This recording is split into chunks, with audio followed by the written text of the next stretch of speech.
Hello friends, welcome back to my YouTube channel. இன்றைக்கி நம்ம நுங்கு ஜூஸ் செய்கிறது எப்படின்னு பார்க்கலாம். முதலாவதாக நம்ம சப்ஜா சீட்ஸை தண்ணி ஊற்றி ஊற வச்சுக்கலாம். நம்ம நுங்கு ஜூஸ் பண்ணுறது கொஞ்சம் டைம் எடுக்கும். அந்த நேரத்துக்குள்ளாக இந்த சப்ஜா சீட்ஸ் நல்லா ஊறி வந்துடும். பாடி ஹீட்டை கண்ட்ரோல் பண்ணும் இந்த சப்ஜா சீட்ஸ், அதற்காக நம்ம இந்த ஜூஸில் யூஸ் பண்ணுறோம். அடுத்தது மெயின் ப்ராடக்டான நுங்கு. எங்கள் ஏரியாவில் 12 நுங்கு 100 ரூபாய் கொடுக்குறாங்க. அந்த கடைக்காரனா நான் கேட்காம எக்ஸ்ட்ரா ஒன்று கொடுத்தாங்க. உங்கள் ஏரியாவில் நுங்கு ரேட் என்னென்னு கமெண்ட் பண்ணுங்கள். அடுத்ததாக இந்த நுங்கை நம்ம 1 by 1 எடுத்து நம்ம தோல் சீவிக்கலாம். சில பேர் கையிலே பிப்பாங்க, கையில் பிச்சாலும் ஓகே, பட் கத்தியில் பிக்கும்போது கொஞ்சம் கேர்ஃபுல்லாக ஹேண்டில் பண்ணுங்கள். நான் கத்தி வச்சு தான் தோல் சீவி எடுத்தேன். எல்லா நுங்கையும் நம்ம ரொம்ப க்ளீனாக தோல் சீவி எடுத்ததுக்கப்புறம் வேஸ்ட்டான தோலை கொண்டு போய் நம்ம கோழிகளுக்கும் முயல்களுக்கும் போட்டுட்டோம். அடுத்ததாக இலையிலேருந்து நம்ம நுங்கு எடுத்து மிக்ஸி ஜாரில் ட்ரான்ஸ்ஃபர் பண்ணிக்கலாம்.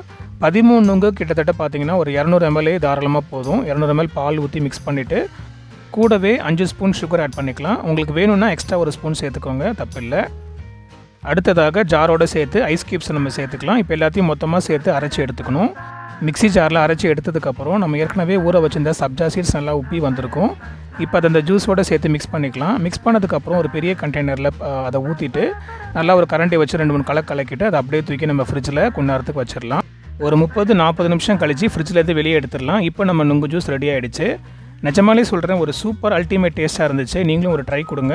அடுத்த வீடியோவில் நுங்கு பாயாசம் எப்படி பண்ணலான்னு பார்க்கலாம். மறக்காமல் சேனலுக்கு சப்ஸ்கிரைப் பண்ணி பெல் ஐக்கன் ப்ரெஸ் பண்ணுங்கள். உங்கள் ஃப்ரெண்ட்ஸ்க்கும் ஷேர் பண்ணுங்கள். நன்றி.